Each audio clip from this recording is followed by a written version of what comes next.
C'est l'heure du journal de l'Afrique. Soyez les bienvenus sur France 24. À la une ce soir, l'accord sur les migrants entre Washington et Kinshasa. Il devrait entrer en vigueur dès ce mois d'avril. Ces migrants déportés vers la République démocratique du Congo n'ont pas vocation à rester sur le territoire congolais. Les détails de l'accord ne sont toujours pas connus. Nous serons à Kinshasa dans ce journal. Le Sénégal a désormais tous les éléments pour motiver son appel devant le tribunal arbitral du sport. Ce lundi, la Fédération sénégalaise de football a enfin reçu la notification officielle de la décision de cette privation de titre par la CAF au profit du Maroc. Nous serons à Dakar dans ce journal. Et puis ce soir, on vous emmène à Alger, dans les rues de la Casbah, dans les années 1830. Je vous propose une immersion dans l'Alger de l'époque grâce à une série à succès, Fatma, une série qui retrace les débuts de l'histoire coloniale du pays. Nous recevons sa scénariste, Mira Gassem Bassissi. Interview à la fin de ce journal. La République démocratique du Congo s'apprête à accueillir des migrants expulsés des États-Unis. L'annonce a été faite par le ministre de la Communication. Une partie de la société civile critique déjà cet accord et appelle à ne pas l'appliquer. Les précisions de notre correspondante à Kinshasa, Aurélie Bazaraki-Bangoula. L'accueil des migrants venus des États-Unis se fera dès ce mois d'avril, selon les autorités congolaises. Kinshasa précise qu'il ne s'agit pas d'un accueil permanent, mais bien d'un dispositif d'accueil temporaire, que cette mesure est financée par le Trésor américain et que cet accueil se fera dans le respect des lois congolaises et des impératifs de sécurité nationale. Alors jusque-là, ces discussions sur ce sujet entre la République démocratique du Congo et les États-Unis étaient restées secrète. Et même si l'annonce a été faite, il y a encore peu de détails sur ce dispositif d'accueil. On ne sait pas encore combien de personnes seront concernées et leur nationalité. Et surtout, on ne sait pas ce que la RDC obtient en contrepartie. Alors depuis près d'un an, Kinshasa et Washington se sont engagés dans des discussions et renforcent leur coopération, notamment sécuritaire et dans le domaine de la santé. Des discussions aussi pour faciliter les investissements américains dans la sous-région. Alors une partie de la société civile dénonce le manque de débat public autour des partenariats signés avec Washington. La Fédération sénégalaise de football a enfin été fixée officiellement sur son sort. Elle a reçu les motivations du jury d'appel de la CAF qui lui a retiré le titre de champion d'Afrique. Cette décision complète est indispensable pour permettre au Sénégal de préparer sa plaidoirie devant le tribunal arbitral du sport. La correspondance à Dakar d'Eli Mandao. Cette motivation a donc été transmise à la Fédération sénégalaise de football 3 semaines après la décision du jury d'appel de la CAF de retirer le titre de champion d'Afrique au Sénégal. Le jury d'appel s'est basé sur plusieurs rapports pour prendre cette décision. Le rapport de l'arbitre du match qui mentionne qu'il y a eu une interruption temporaire de 12 minutes du match.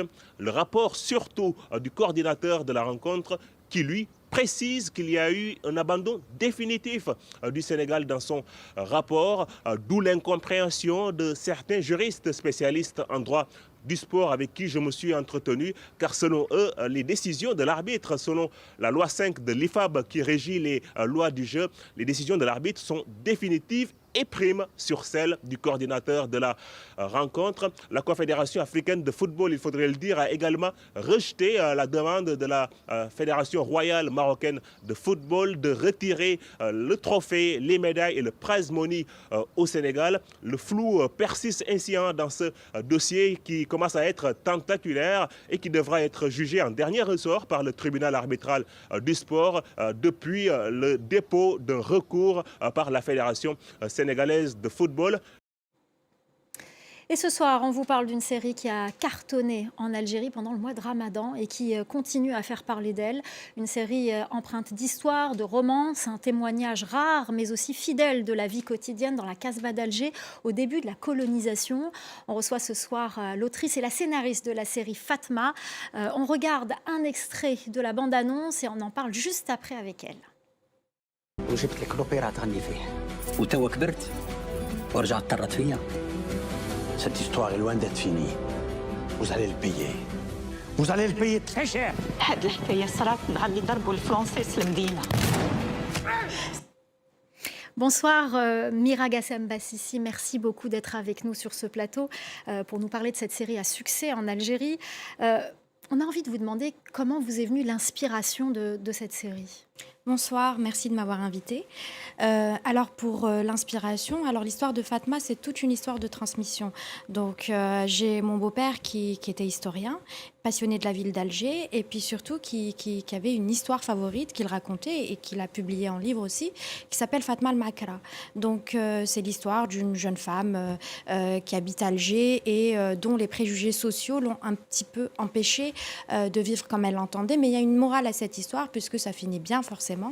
Et c'est l'inspiration première. Mais après, en construisant l'histoire puis le scénario, on s'est un petit peu éloigné de ça pour rajouter tout un tas d'autres inspirations de femmes artistes, etc. En tout cas, c'est une histoire de transmission du début à la fin, Fatma. Alors la série Fatma est remarquable par la fidélité à l'époque, les costumes d'abord, la langue, le dialecte parlé à Alger, dans la Casbah à l'époque aussi, c'était l'époque du début de la colonisation, c'est ce qu'on comprend en tout cas. J'imagine que vous avez fait des recherches, le dialecte a changé, les costumes ne sont plus les mêmes aussi. Alors exactement, il faut savoir qu'il y a plusieurs départements qui ont travaillé sur cette série forcément.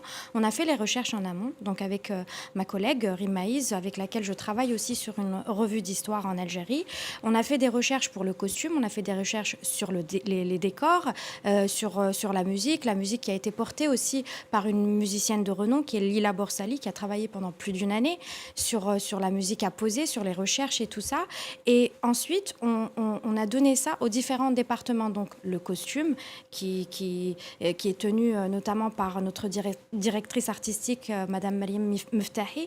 J'aime bien citer les personnes parce que l'histoire de Fatma, c'est une histoire c'est toutes les personnes qui ont travaillé sur cette série qui ont fait le succès de cette série aussi. Donc parler de ces personnes-là, c'est aussi leur rendre hommage parce qu'ils ont fait un travail titanesque. Donc, sur le costume, il y a eu cette personne, mais aussi Jean-Marc qui est costumier. Ils ont fait un travail incroyable du début à la fin, c'est-à-dire que l'atelier costume a travaillé pendant 5 mois le tournage et puis 2 à 3 mois en amont pendant la prépa. C'est énorme en termes de quantité de travail et de quantité de tenues qui ont été réalisées. D'ailleurs, aujourd'hui, il y a des couturières, des artistes, des stylistes qui s'inspirent des tenues qu'on a vues dans Fatma pour en faire une nouvelle mode. Donc, c'est vraiment un patrimoine qui a été exhumé grâce à ces recherches et grâce à ces personnes qui ont travaillé sur ces départements.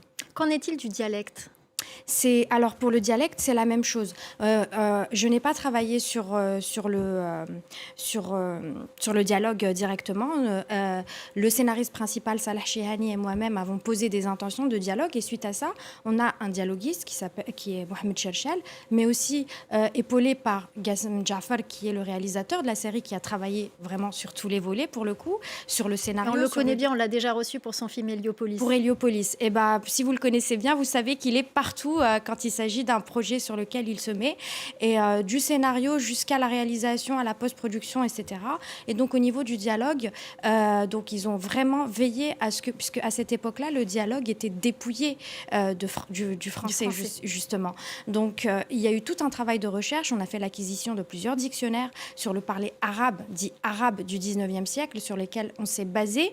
Mais le but aussi, comme ce n'est pas un documentaire, c'est d'être compris aussi. Donc on s'est inspiré, on a allégé, mais on a intégré des mots qui existaient vraiment à l'époque. Et le seul mot qui est d'origine française qui a été intégré, c'est le betinta, qui vient de la patente. C'est une taxe, et là, il avait toute sa place.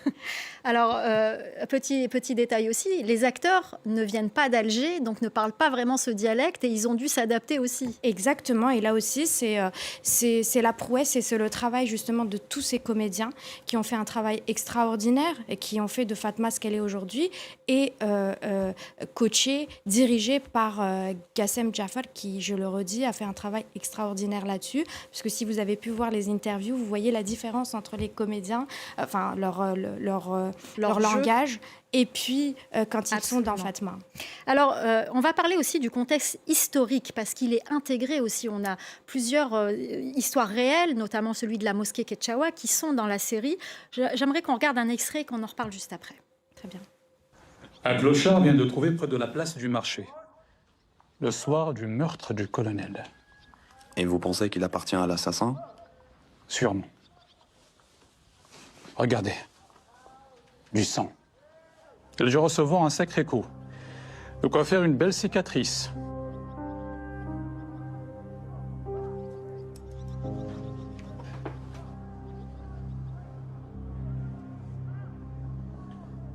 Et avec tous ces indices, on n'arrive pas encore à l'attraper? Ça ne saurait tarder, lieutenant.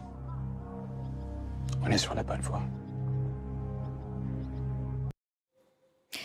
Dans cette série, on voit très bien l'armée française présente.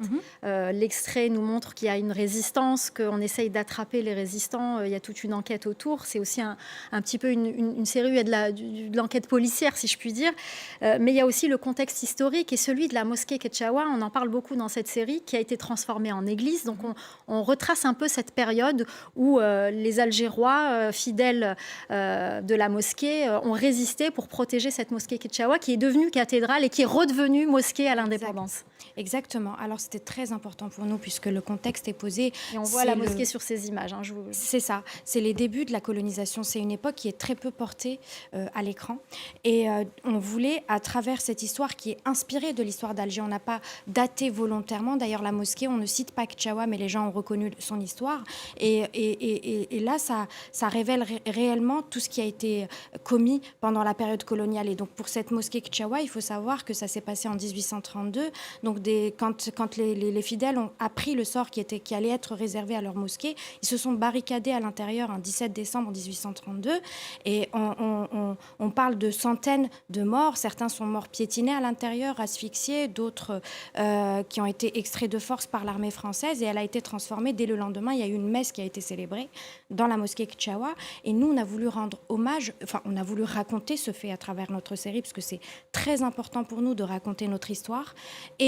Mais surtout, on a voulu rendre hommage à ces résistants qu'on ne connaît pas et qui sont morts en tentant de protéger leurs biens. Et c'est toute l'histoire de l'Algérie, surtout les débuts de la conquête. Et c'est un traité aussi qui a été bafoué, qui a été signé entre de Bourmont et le Dey d'Alger, le traité de protection du culte qui a été bafoué. Et ce n'est pas que cela, bien évidemment. D'ailleurs, il y a un petit clin d'œil rapidement, un petit clin d'œil à la bataille d'Alger à travers les personnages. Il y a le personnage d'Ali qui pourrait rappeler Ali Lapointe, et le petit garçon Omar qui pourrait appeler le Omar qui est dans la bataille d'Alger. Et puis Fatma peut nous rappeler aussi Hassiba Ben Bouali. On a un petit clin d'œil. Pourquoi vous avez voulu faire ce clin d'œil? Alors, on a voulu faire ce clin d'œil. C'est le regard du réalisateur. C'est la bataille d'Alger, et pour lui, en tant que cinéaste et justement en tant qu'artiste, un film culte, un film qui... Et puis, c'est pas uniquement pour lui. Alors, il y a eu beaucoup de films en Algérie sur la période de la révolution algérienne, des films importants, des films nécessaires. Mais la bataille d'Alger est restée pendant des décennies au summum, et c'est un film qui est connu à l'international.